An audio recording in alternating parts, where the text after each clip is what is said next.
All for more means more for all. If it can be made, it can be used. And if it can be used, it can be made. History is bunk. Half the time equals double the yield. War is bad for business.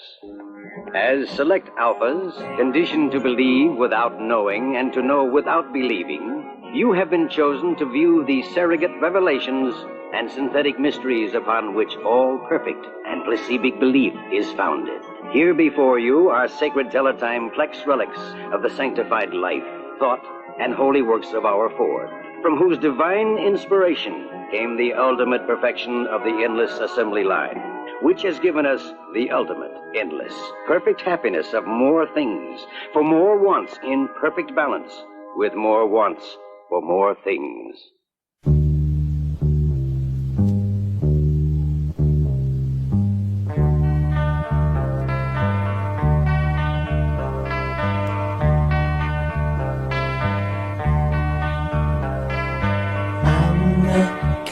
Of guy who doesn't want to get involved. Do not disturb. Do not disturb. I like it when you tell me all of my problems can be solved, but do not disturb. Do not disturb. The people long ago didn't want to know, and so they took him there and they killed him there, and they were just like you.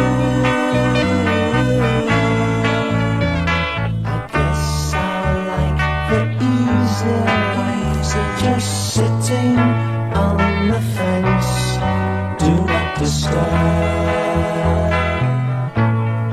Do not disturb. To think I'd shed my warm cocoon doesn't make much sense. How absurd. Oh no, do not disturb.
So recently I watched the 1980 made-for-TV version of Aldous Huxley's Brave New World.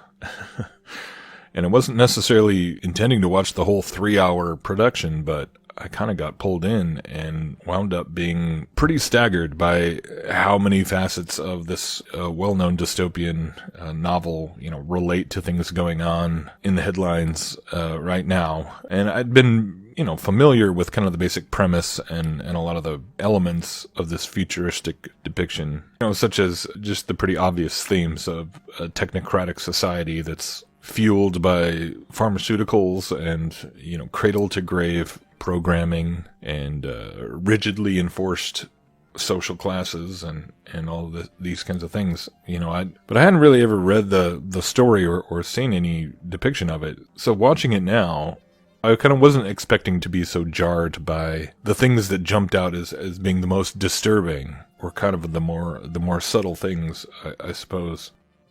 As I'm sure plenty of you already know, in Brave New World, it depicts a future where sex and sensuality is used as part of the control mechanism, and promiscuity is actually not just encouraged but enforced by law, basically. And so sleeping with a different partner every night is considered just as much of a civic duty as rolling up your sleeve is considered part of your civic duty to many people today.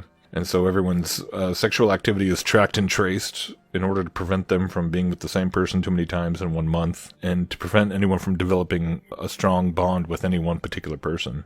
Everyone is said to belong to everyone else, so the saying goes. So no one has to be alone.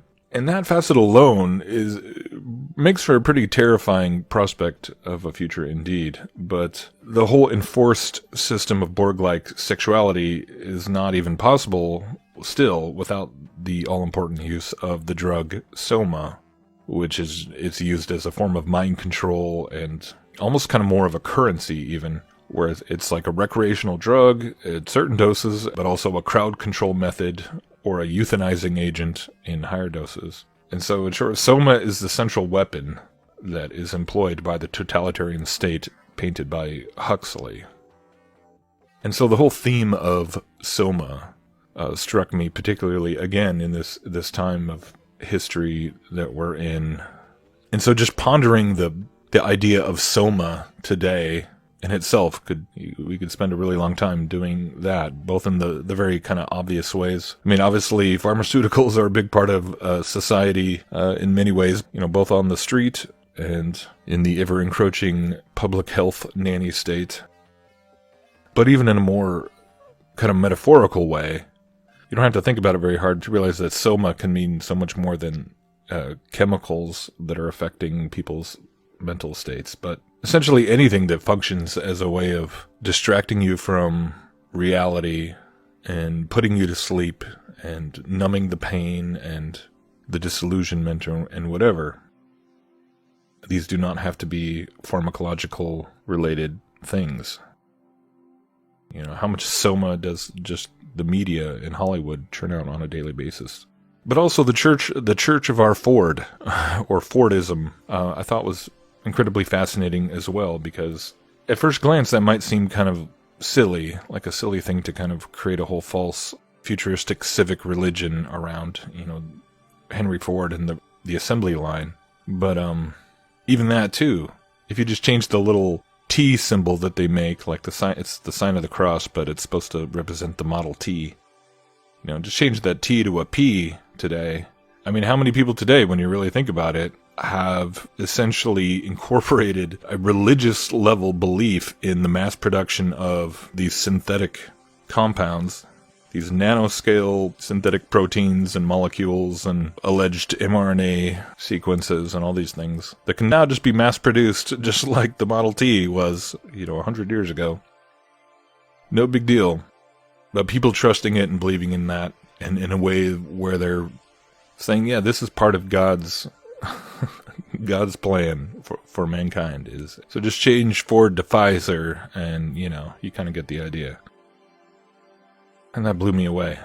But the whole history of not just Aldous Huxley, but of course his brother Julian and his whole family, going back to his grandfather Thomas and his connection to Darwin himself, and this whole, humanist intelligentsia world that he grew up in, and just even the broader arc of utopian and then dystopian novels, of which Brave New World is kind of heralded as the first dystopian novel, which he wrote in pretty much a direct response to the utopian novels of individuals such as H.G. Wells, who is like the grandfather of science fiction, right? He's one of the most heralded science fiction authors of all time, and yet it's interesting when you look at like which writings of H.G. Wells are household names and everyone's heard of them and thinks of them, like The Time Machine and The War of the Worlds and things like that. We've all heard of that, and yet there's a whole litany of utopian and socialist, futurist blueprint type writings that he wrote that never seem to get any attention. For instance, Wells wrote The Open Conspiracy, Blueprints for a World Revolution in 1928. He wrote The Shape of Things to Come in 1933, and the just blatantly titled New World Order in 1939. So, not to say that H.G. Wells coined that phrase, but he certainly helped popularize it as a description of a one-world scientific dictatorship, which was what all these different books and reactions, and of course Orwell's 1984 was kind of a response to Brave New World itself, and Huxley, it was just this back and forth conversation kind of a thing over the decades of the entire 20th century of what's utopian and what's dystopian, but they're all premised within the same basic evolutionist scientific framework.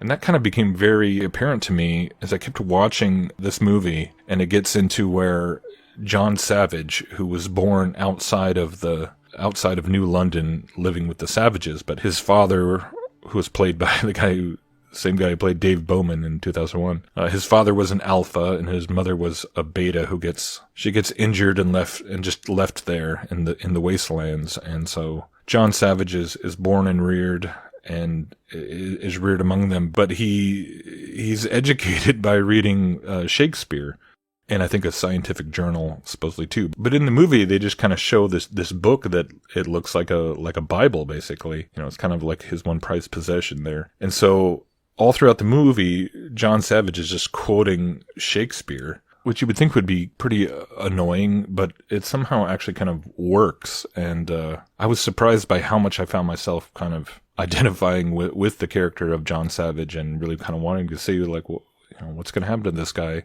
And so the term Brave New World is he's quoting from Shakespeare, from The Tempest.